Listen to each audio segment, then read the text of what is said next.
big supercar amsa sari kana minungsi khangdana thugai bi grawa aigi windshield do kana adventure bike no sida mathau to mathau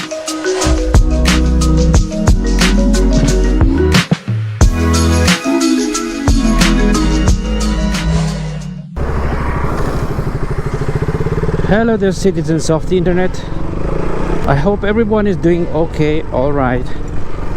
Ngasi ki video sidi ai gi bike se upgrade masa cosmetic upgrade masa khara tawge aduga ai windshield shin ba pot pa adagi Amazon dagi pot kha chi leba ko Amazon dagi pot kha chin ba se hapchen khochen tawge hapchen khochen kha tawge adu ma si khoi gi brother 99 khoi da tawge ai yum dadi kano lai ta bani na khasu khlai ju wat bani na ko ma gi da dum la ga mai da dum tawre let's see ma yum da lai jala okay unboxing hang dok tre de hang dok fe pha ha ya price box ko pala ya rang ani nang ide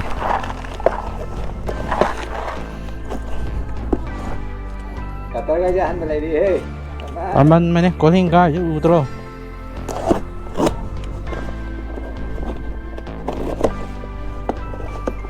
kari ya buno sina okay sina big door mal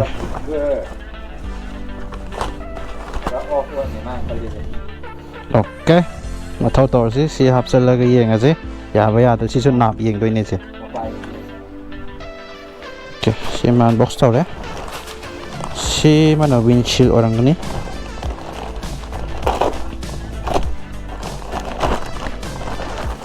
windshield, oh yeah. Minungsi khangdana thugai bi grawa aigi windshield do tha ma chang na order tora ga mo khapchan lage as packing ji matik sare he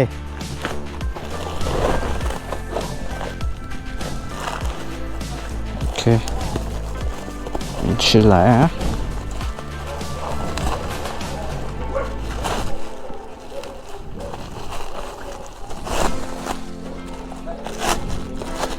okay, sila lagi windshield. Sila. Lagi sinakarin. Sinakarin hantu yang sih. Tekan nak bra.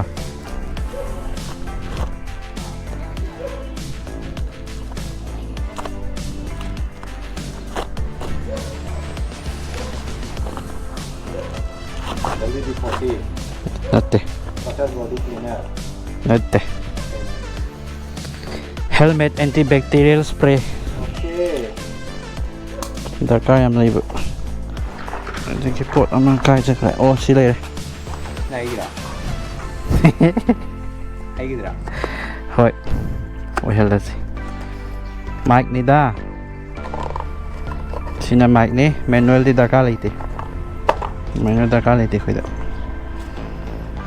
Okay, sila makoi ki boya ki mic si mathau pang thok pa ba yeng se khata ba gari sem do da ke to ni yeng ra si Oh dia ba yung dia. oh kapitang kitang ni chingtho ching to ra ga just to ni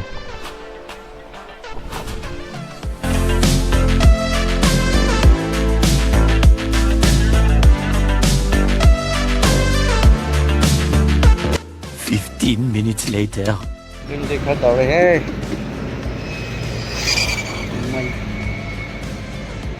Is it a bicycle or is it a bike? Exhaust the pan ni. Kumar and Sons. Kawasaki nila yun. Sino sa under construction nila yun. Under process.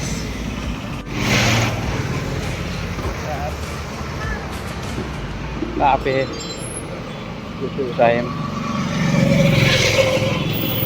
Triumph but not Triumph hai ji supercar हम से सारी करना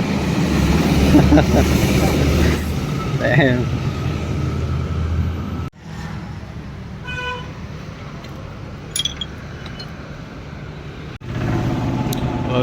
Okay. Some modification khar darkar leibadagi sigi Kumar Sons ta yenghanbada aina sika kin tawba yabano yengase.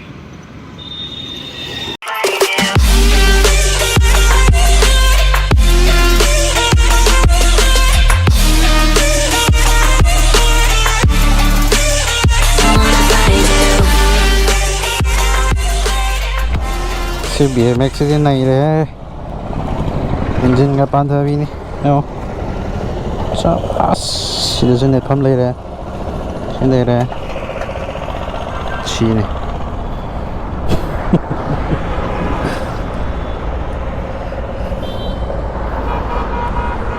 Okay, this is the looks.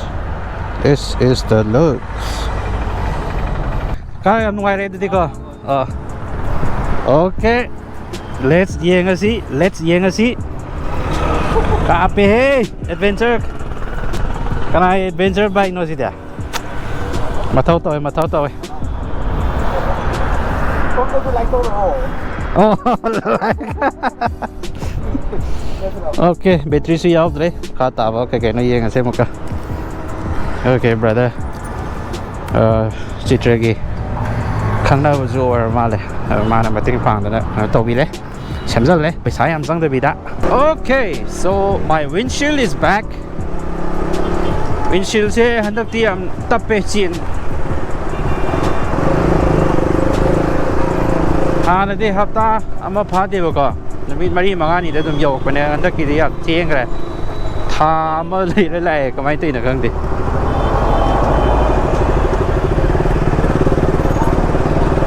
Aduga I've made some minor aesthetic changes.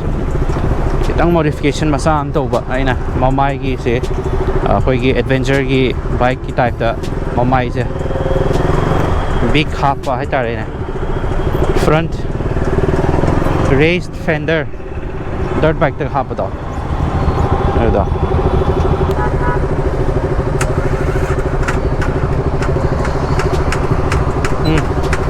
start ho rồi đó tao bị gì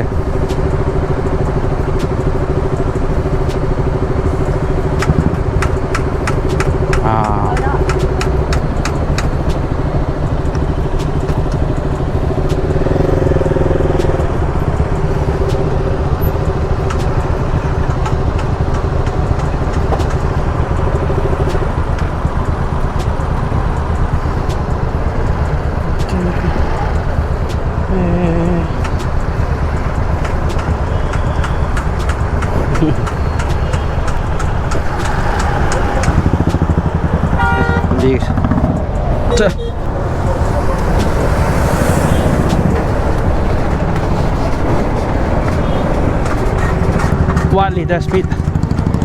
1 liter my speed yam tu na.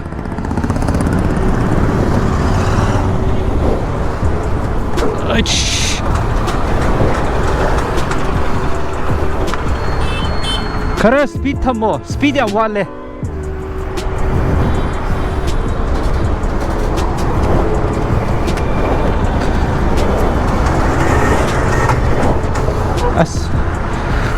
Speed to yam what level? Speed what?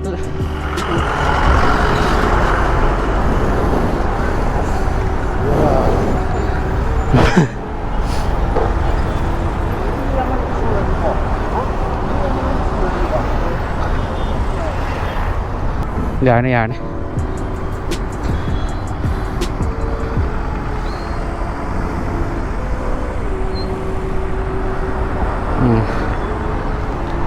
Yare.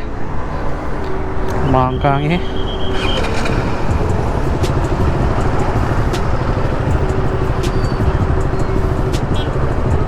Kari nó tháo ra lì rồi ba. So battery si out there vậy am. Chor ya dre chor mangam dre. So that will be it for today's video. Mathang na kung thainarasi kari no sikor khaira misina.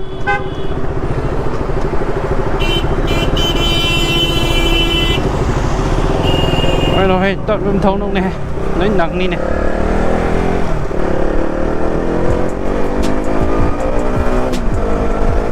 So that will be it for today's video. Ngasi gi design adum loisalage mayam mathang gi video da muk thainasi.